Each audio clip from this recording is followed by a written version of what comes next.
On parlait ces derniers temps, les amis, dans la presse et même carrément en vidéo pour un petit peu faire des hypothèses sur le successeur de Zidane, de Raoul, de Xabi Alonso, de Conte, d'Allegri et éventuellement de Pochettino s'il venait à quitter le Paris Saint-Germain à la surprise générale. Mais personne, et je dis bien personne, n'avait pensé à Carlo Ancelotti que le Real Madrid avait placé discrètement dans sa petite liste d'entraîneurs pour remplacer Zizou. Finalement, contre toute attente, on a vu quand même que ces derniers jours ça commençait à se décanter un petit peu entre Allegri qui est parti à la Juventus, Pochettino qui normalement restera au PSG, Raoul et Xabi Alonso qui sont encore les entraîneurs pas trop expérimentés pour le très haut niveau, malgré que ce soit des joueurs extrêmement talentueux qui ont fait partie des meilleurs joueurs du monde à leur poste, mais que le Real Madrid juge encore beaucoup trop jeune pour prendre l'effectif dans l'état où il est actuellement. Conte n'est pas vu comme l'homme de la situation parce qu'il est trop impulsif, parce que ce mec-là va demander des milliers et des cents, va vouloir dépenser des sommes qu'aujourd'hui on n'a pas forcément, remodeler entièrement un effectif à son image au risque bien évidemment d'être viré dans 2-3 ans et du coup de tout recommencer. C'était pas l'entraîneur adéquat, qui n'est pas non plus favorisé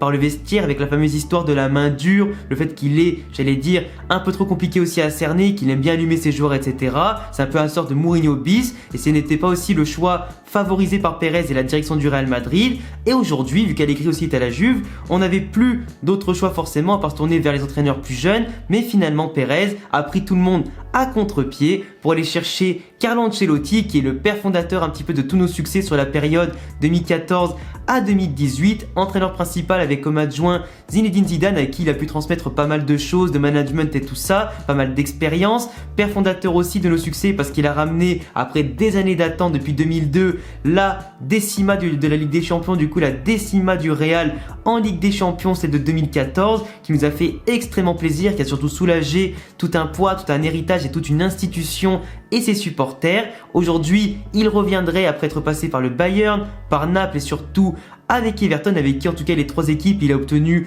des résultats plutôt intéressants, mais aujourd'hui il signerait un comeback fracassant pour apporter son management, sa science du football et un jeu offensif qui nous a beaucoup manqué, vu qu'en ce moment vous le savez tous, devant la cage on galère un petit peu. Un retour qui serait vraiment extrêmement surprenant et extrêmement, j'allais dire c'est de la surprise en fait, parce que là vraiment on pouvait pas s'y attendre, on s'attendait à un nom clinquant, c'est un nom clinquant, mais pas forcément un ancien de la maison qui signerait comme Zidane un autre comeback en fait. Moi je m'attendais à de la nouveauté, de la fraîcheur, ou peut-être simplement, moi je m'attendais plus à Raoul qu'autre chose, parce que c'était vraiment pour moi son moment à lui, le moment pour Raoul de prendre vraiment les rênes de l'équipe première, d'apporter son expérience en tant qu'enfant de la maison, en tant que légende du football mondial et de la maison, tout comme Xabi Alonso bien évidemment, mais je pense qu'aujourd'hui, Carlo Ancelotti, c'est pas un si mauvais choix que ça. C'est un mec qui quand même, dès sa première saison, certes il a repris l'effectif, il a remodelé légèrement au départ de Mourinho, donc il a construit son succès aussi sur le travail antérieur de Mourinho, mais il a su remobiliser certains joueurs,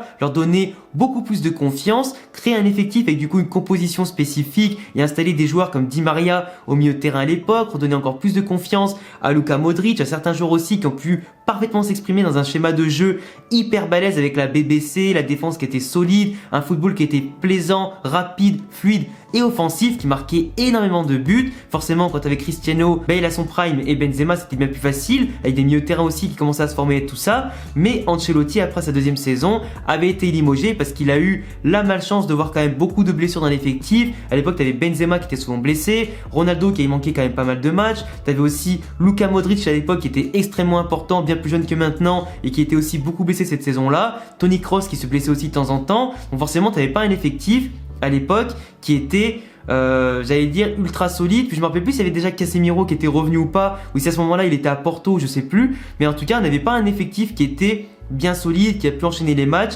conserver les succès de l'année d'avant pour les conserver l'année d'après. En tout cas Ancelotti, même si moi j'ai quand même un mauvais souvenir de certaines choses, comme quoi il était un peu laxiste quand même sur les changements, qu'il tardait des fois un peu trop à les faire, qu'il faisait aussi très peu de turnover, ça reste quand même un entraîneur qui sait tirer le meilleur de ses joueurs, qui est aussi très proche d'eux, qui aime bien leur parler, qui aime bien mettre en place aussi un beau football, offensivement, défensivement aussi, même si des fois à l'époque on prenait quand même pas mal de buts, c'est vrai quand même qu'on mettait quand même énormément de buts aussi, donc ça se remarquait pas trop dans les résultats et tout ça, mais aujourd'hui je pense qu'avec l'effectif qu'on a, il arriverait quand même à sortir le meilleur de ce qu'on peut avoir, surtout s'il apporte quelques joueurs pour bricoler un peu sa tactique, s'il apporte des joueurs comme Haaland, comme Mbappé, pourquoi pas aussi un milieu de terrain ou je sais pas moi un joueur en tout cas qu'il a en vue et qui lui plaît et qui sera un petit peu aussi la surprise du mercato, parce qu'il est clair qu'aujourd'hui, en plus de l'arrivée d'Alaba, il y aura certainement certains départs comme Raphaël Varane s'il prolonge pas, Ramos il a toujours pas prolongé, on sait par contre que Lucas Vazquez a prolongé son contrat, du moins va prolonger son contrat, ça va bientôt être officiel, ça veut dire que Lucas Vazquez va rester pour couvrir le poste d'arrière droit, d'ailier, de milieu de terrain, en tout cas il est là avec sa polyvalence, donc c'est aussi plutôt intéressant de voir que Ancelotti va non seulement s'appuyer sur des joueurs que l'on connaît, il est aussi très bon pour faire percer des jeunes joueurs, donc forcément éventuellement faire apporter une palette technique en plus et tactique à Rodrigo, à Vinicius, à Valverde, en tout cas pousser les jeunes à se développer encore plus. On peut aussi penser qu'il va aider Odegaard forcément à exploser quand il va revenir de près d'Arsenal avec ses Ceballos, pourquoi pas, mais moi je pense qu'Ancelotti à l'expérience et au niveau de son management, ça peut être l'élément qui peut nous permettre de relancer une bonne dynamique, tu vois. Moi, j'aurais préféré quand même avoir Raoul, qui lui aussi est très proche des jeunes, très psychologue, très pédagogue. Il a aussi l'expérience en tant que joueur, en tant qu'entraîneur. Ancelotti, bien évidemment, c'était un excellent joueur de football aussi, à très très haut niveau. Donc forcément, il a les deux côtés du tableau, l'entraîneur et le joueur. Il connaît l'exigence d'un club comme ça, pour y avoir été. Il connaît l'exigence d'investir comme ça, gérer les égos des jeunes et des vieux, donc forcément, enfin des cadres plutôt. Mais c'est vrai que pour moi, Ancelotti, c'est la surprise du chef. Tactiquement, on peut s'attendre directement à un 4-2-3-1, un 4-3-3, pourquoi pas 4-4-2 au losange, ça dépend. Il joue rarement avec 3 défenseurs derrière, donc forcément, on peut s'attendre déjà à des bases assez solides sur ce qu'on a déjà connu sur les dernières années. Et moi, je pense que oui, aujourd'hui, c'est aussi un entraîneur qui fera confiance à Kroos, à Modric, qui en plus bénéficiera d'un Casemiro qui ne l'avait pas avant, qui est top level aujourd'hui. Donc forcément, je pense que, tu vois, en 2015, il manquait quelques pièces qui auraient pu l'aider à, comment on appelle ça, à maintenir son poste au Real Madrid un peu plus longtemps. Malheureusement, le temps et la patience de Pérez, vous connaissez tous, c'est assez compliqué. D'où le fait que derrière, il a été débarqué pour Benitez, qui lui-même derrière n'a pas tenu très longtemps jusqu'à ce que Zidane prenne la relève à la moitié de l'année 2015-2016. Donc forcément, voilà, c'est la patience du Real Madrid, vous connaissez ça, et c'est quand même un peu dommage. Mais Ancelotti, je pense qu'il peut vraiment apporter à tous les niveaux, et pourquoi pas nous apporter de grands succès. Puis il connaît la maison, c'est pas un mec qui tacle les gens dans la presse comme Conte. Moi franchement, Conte, je vous le dis, Conte, j'en profite pour dire un mot sur ça, et j'en ai déjà parlé un petit peu en introduction de la vidéo et dans d'autres vidéos. Pour moi, c'est un mec qui est trop impulsif, qui fait un peu trop comme il a envie, comme il fait notamment à l'Inter où il a pété un câble, à Chelsea où il a pété un câble, à la Juventus aussi. Un entraîneur comme ça au Real Madrid, il peut pas rester, du moins il peut pas rester éternellement. Donc si c'est pour rester 2-3 ans, faire un grand chamboulement dans l'effectif, une révolution, user le vestiaire mentalement et physiquement et ne plus en pouvoir en tout cas avec lui, c'est compliqué. Autant voir un entraîneur qui soit calme, j'allais dire dans la continuité un petit peu de Zidane, parce que Zidane, Ancelotti, c'est un peu la même école. C'est des mecs qui ont eu à peu près le même management, qui ont à peu près la même façon de penser le football au niveau offensif et tout ça. Donc forcément, je pense que c'est ce chercher Pérez. Il disait que si Zidane, peut-être, a eu une influence d'Ancelotti, etc. dans son football, pourquoi pas reprendre justement le maître du game qui a un peu formé Zizou, qui a apporté les succès, la pierre angulaire des succès, la base en fait de nos succès